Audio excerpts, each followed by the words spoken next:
Doctor Zakir Naik একজন global personality. তিনি basically ইন্ডিয়ায় ছিলেন এবং সেখানে থেকে সারা দুনিয়ায় তিনি ছুটাছুটি করতেন, মানুষকে তিনি কল্যাণের দিকে ডাকতেন। একটা পর্যায়ে ইন্ডিয়া তাকে অ্যাকশনের দিকে যখন গেল তখন তিনি স্বেচ্ছায় দেশ থেকে বের হয়ে চলে গেলেন এবং এখন দেশে ফেরার তার কোনো পরিস্থিতি নাই।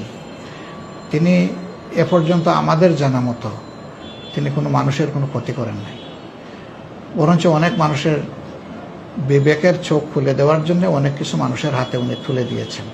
সেই রকম একজন মানুষ যদি বাংলাদেশে আসেন, আমি আশা করছি যে বাংলাদেশের জনগণ তাকে সাদরে গ্রহণ করবে। তো জনগণের অংশ হিসেবে আমরাও তো বাইরে থাকি না, আমরাও জনগণের পার্ট হব ইনশাআল্লাহ।